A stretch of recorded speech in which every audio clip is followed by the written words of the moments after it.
Good morning, everybody. And the IT's working, and I'm just going to make sure that I can work as well. Fantastic.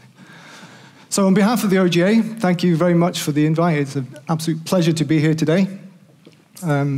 Also, from a very personal perspective, I spent the last 9 years or so of my career here in Denmark, so I'm absolutely delighted to be back, very nostalgic. Yesterday, flying back in over the Øresund and some very familiar places.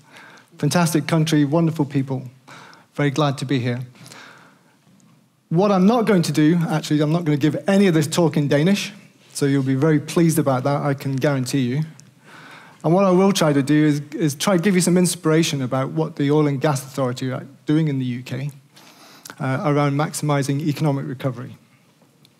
So I know a lot of you in the audience know what maximizing economic recovery actually is. It is a strategy. It's something that is founded in UK legislation. And what it states is that relevant persons are going to take all necessary steps, and it's to maximize the economic value. So that's a very important word in that chain about what we do and how we do it. Maximize the economic value of recoverable petroleum. And it applies to the strata beneath UK waters, so it's an offshore-based strategy that we're in the midst of implementing. So that's what it is. What I'm going to do today is just give you a flavor of what it really feels like to work inside there and the kind of things that we're doing. We're 2 years into this journey with the Oil and Gas Authority. A little bit of background on the Wood Review and how we got there. I'd like to give you some insights into what it feels like to work there. I'll give you some examples on the state of the basin, some of the initiatives that we've got going, and some of the results that we can point to.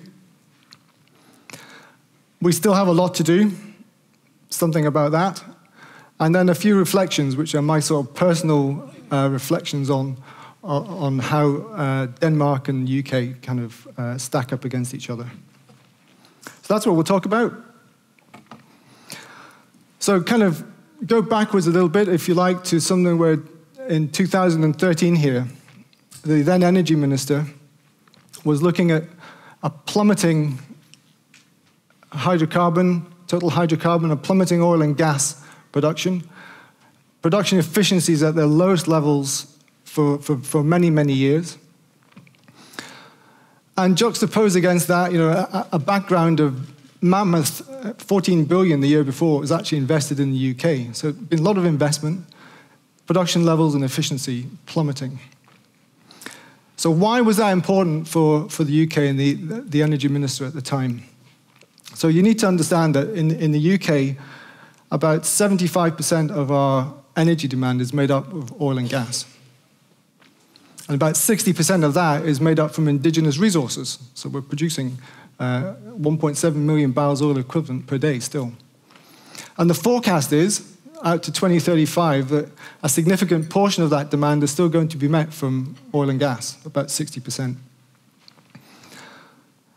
It's worth about 17 billion, something like that, to the UK balance of trade. That's what the production is worth. It employs something like 300,000 people. At the time the Energy Minister was looking at this, in 2013, it was more like 400,000 people. And it has a supply chain that spreads the whole length and breadth of the country, that is working and operating on a global basis, also exporting goods and services to the value of about 12 billion UK pounds. So it's a significant industry, and one that we're very proud of actually in the UK, and one that was very much under threat. So Edward Davey at the time, he commissioned Sir Ian Wood, and these were his recommendations. It took him from 2013 to 2014 in a very short space of time. And these were the 4 recommendations that came out of the Wood Review. I'll just pick a few words that I think are very pertinent. So the government and industry to develop and commit a new strategy. That's where the maximizing economic recovery comes from. It's founded in legislation. Create an arm's length body. That is now the Oil and Gas Authority. And the key words here, regulation, of course, but it's all about collaboration across the industry. And it's very much, some of the examples I'm going to give you are very much about how we go about doing that. This new body, and we have in the Oil and Gas Authority, we have some significant powers that we can use to affect an outcome. We're very careful and thoughtful about how we do that. And a strong independent regulator to catalyze, and that's another important word about what we do. Collaboration and affect outcomes across the UK industry. So Ian came with several, he recommended that there was 7 strategies that should be developed. They've now been done and they're in place. And he estimated that the value to the UK was about 3 billion barrels of oil that would be produced above current forecasts. So the government took this and they implemented it in its entirety very quickly.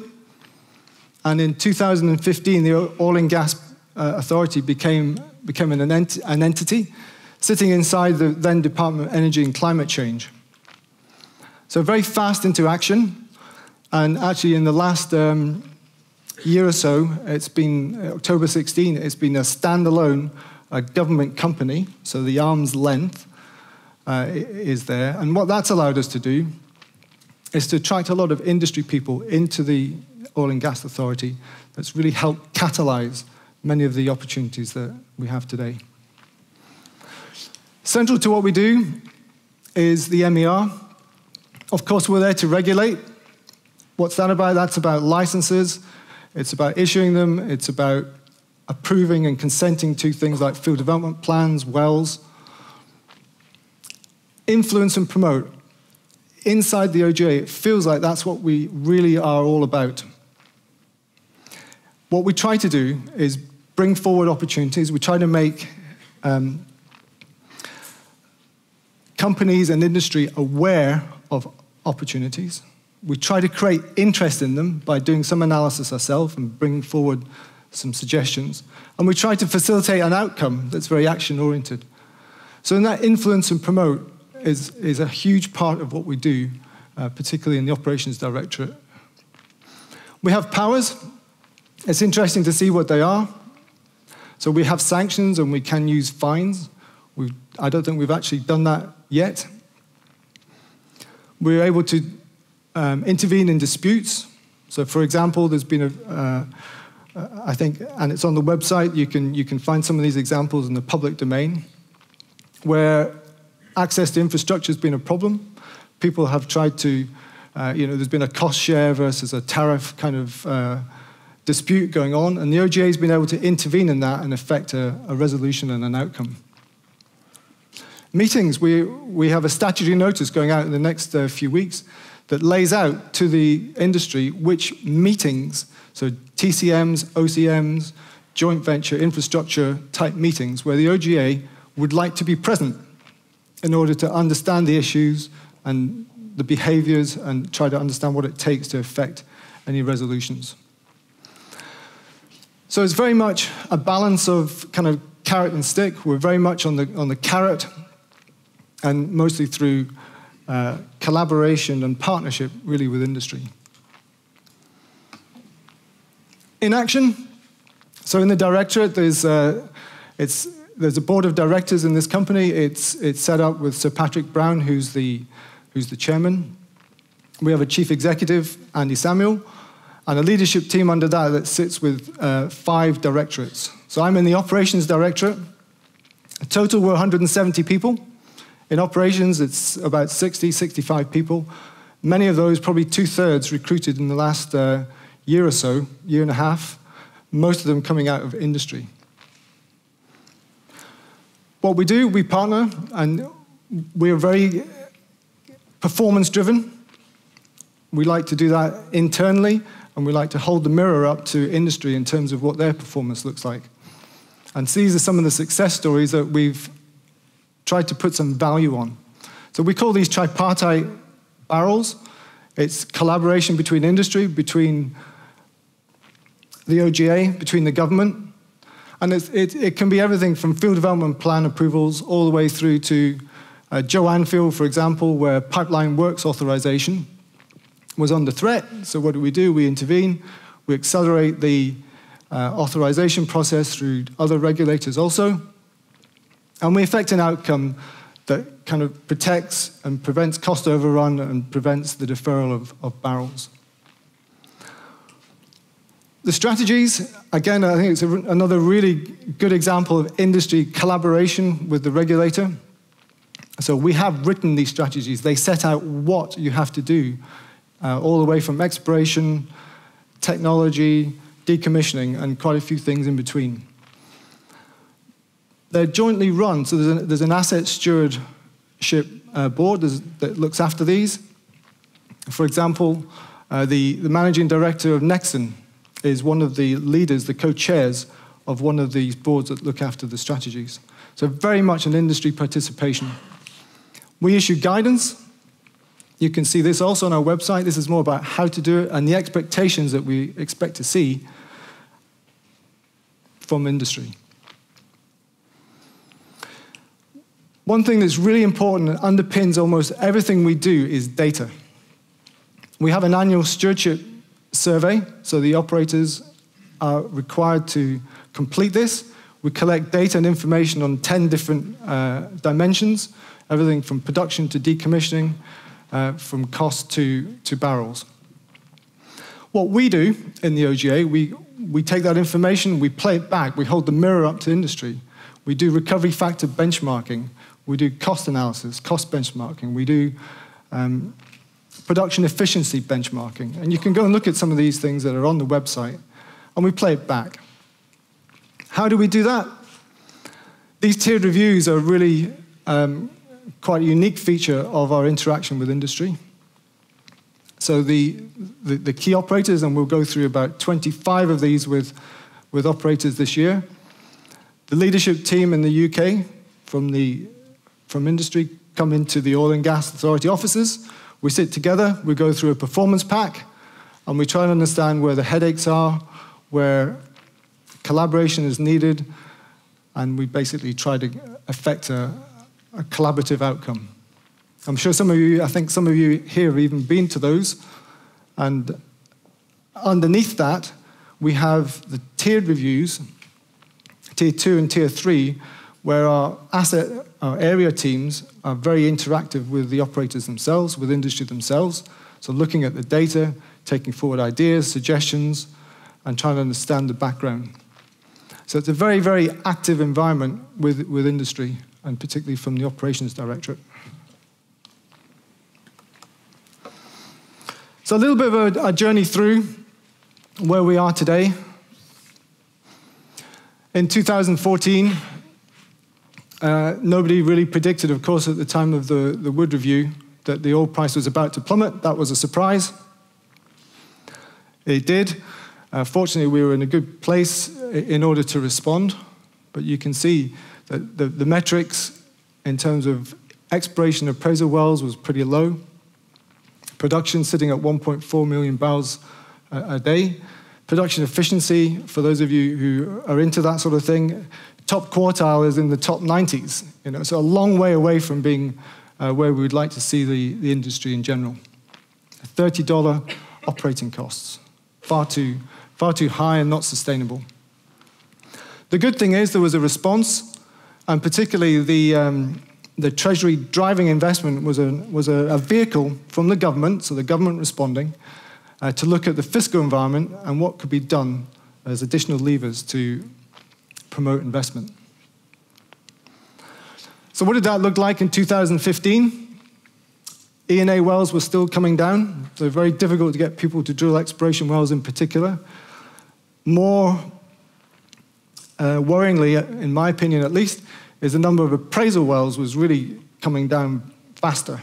And if you're not drilling appraisal wells, that tells you that you're not getting ready to bring new fields into development. Production was going up, so as a response, this is OGA working with industry, working on levers to improve that. Production efficiency was driving a lot of that production increase, actually. And unit costs, as we all know from the industry, everywhere has been very active in trying to drive that down. The government responded with a fiscal package. Some changes to the investment allowances and the supplementary charges were there.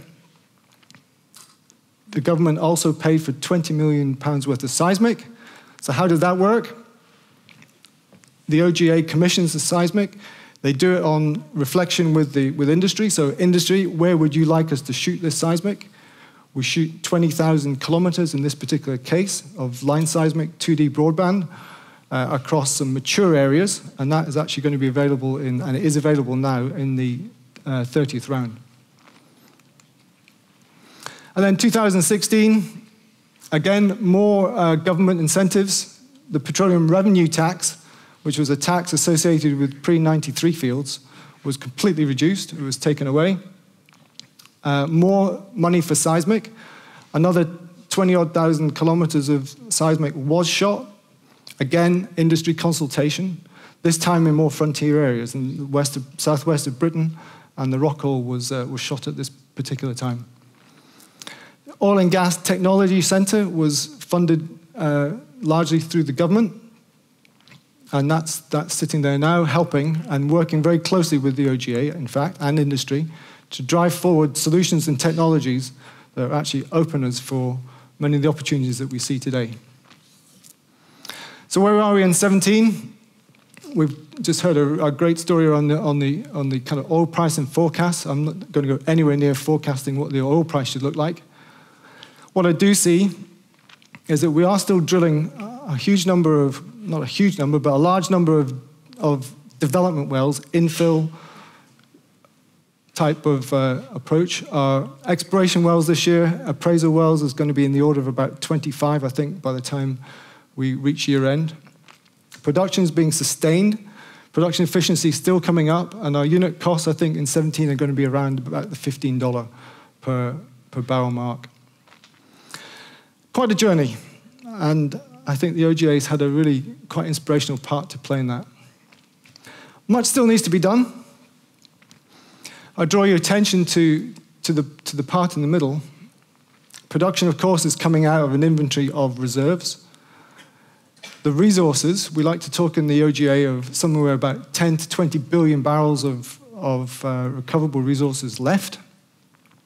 In the developed arena, that's 5.7 million barrels of what's essentially 2P reserves. So that's the pot that we're producing from at the moment. So it gives us a reserve to production ratio of about 10 years. On the face of it, that feels great. We're also sitting in the UK with a huge number of opportunities in our contingent resource space. So these are discoveries that have been made that have not been developed. And we're sitting on something like 7 billion barrels. Now, there's difficult barrels. Some of them are under evaluation at the moment. We have line of sight to about 18 different field development plans at the moment. One, I think, has been sanctioned so far this year. But we know, and we're working with industry, to try and make some of those other field developments actually happen. The undeveloped discoveries for us, this is one arena that is particularly of focus and essentially a big part of what we're trying to do in the 30th round. And I'll say a little bit more about that in a second. Key part for us is revitalizing exploration. They're yet to find another huge inventory, so of course not discovered yet, but this is a set of leads and prospects that sit as a catalogue. It's stewarded by the Oil and Gas Authority. It sits in the British Geological Society. But the number actually comes from the aggregation of those leads and prospects that have some geological basis. So it is quite tangible. You can look at it and touch it. In the 30th round, what else are we doing? Well, I've talked a little bit about seismic and reports.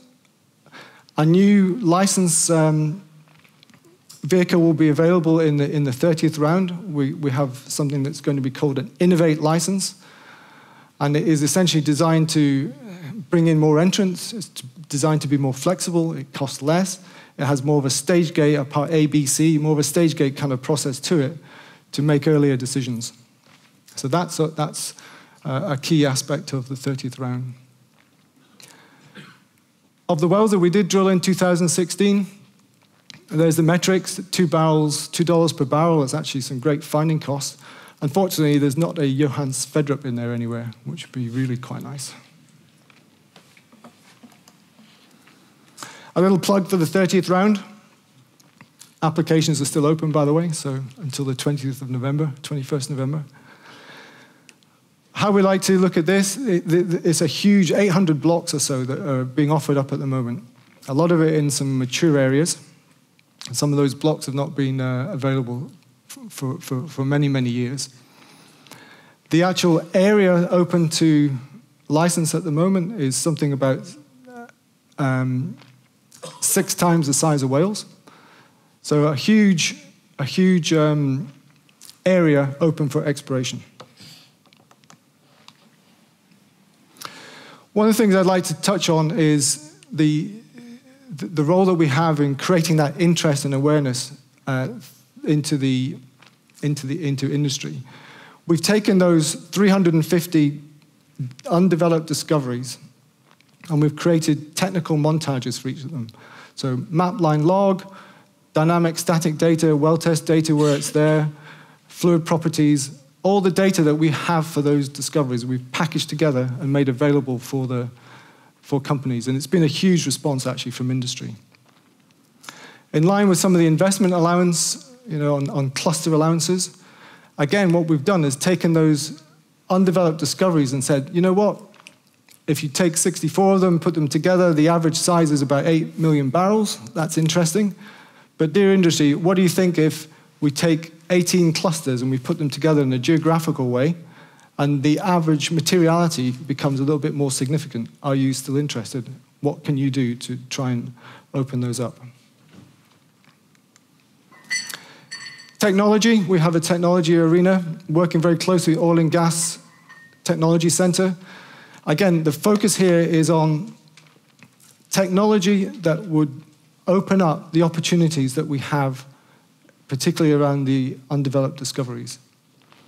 And you can see some examples of them there. You might recognize the kind of star platform lookalike and how we adapt that for deeper water purposes. How do we promote it? Through things like this, the Oil and Gas Authority in conjunction with the Technology Center, 300 delegates, bringing people together, a bit like this actually. So presentations, technology event, all designed to look at the openers that could be in place and help us solve the undeveloped discoveries dilemma. What else are we doing? Area plans. Some of you might recognize these as field development plans, master development plans. These are areas where we have either some issues one way or the other. OGA have had a look at the areas. We've prioritized them in terms of additional barrels and additional opportunities. We've looked at them where there might be some sticking and some stranded resources. And we've asked industry to take the lead in developing these plans so that we can try and move some of these opportunities forward. Great example, Southern North Sea tight gas. We have Shell lead the tight gas work group. They're bringing together people, ideas to try and unlock something like 3.8 TCF of identified resources in this area.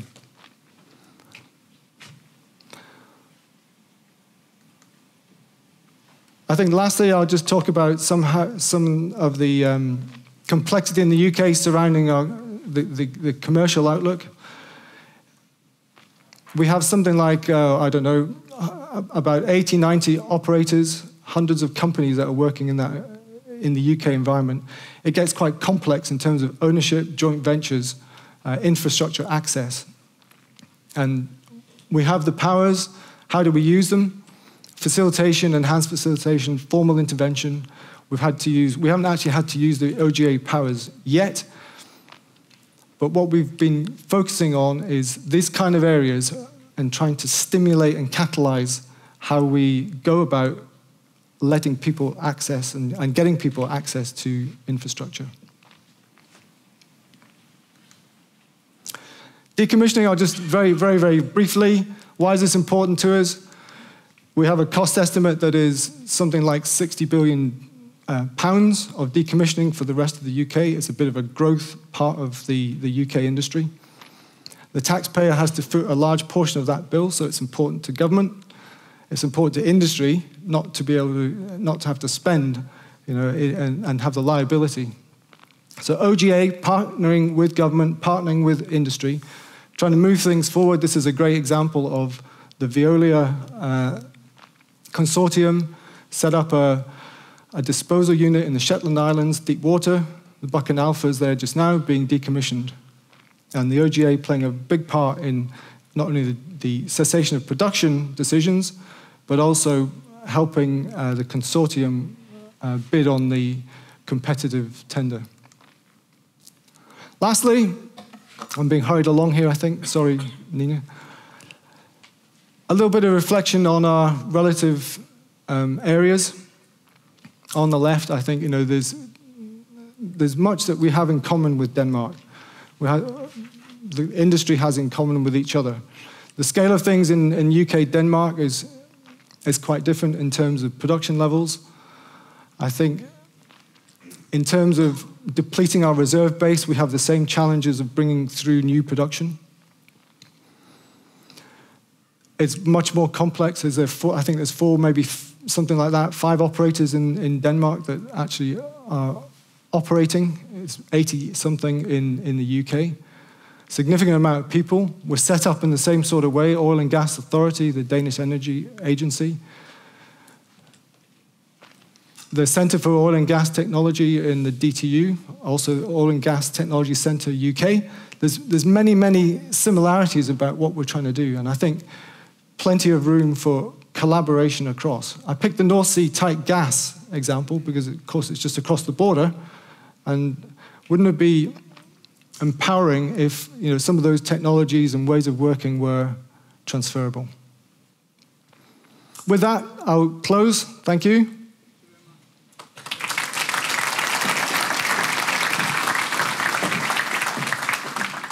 So, Mr. Brown, thank you very much. Just a quick question. Is there a political consensus behind OGA in Britain? And do you think you could find something similar in Denmark in order to create an authority like OGA in Denmark? There's definitely a governmental support, and that's been evident through different governments. Mm-hmm. So the policies are there. I think the scale of the industry in the UK is far-reaching and very significant, not just internally, but in terms of exports globally. So it's an industry that government are determined to support. So the political incentive is there. No doubt about that. Do you think we could do something similar in Denmark? I do. I have some insight, of course, from being here, how the energy agency works here. I think they're very focused, as I understand it, on the regulation part. My experience so far, it's been quite a few months now, but my experience is that in the promote and influence arena, there's a huge amount you can do to stimulate activity. Mr. Brown, thank you very much for joining us. Welcome. Thank you.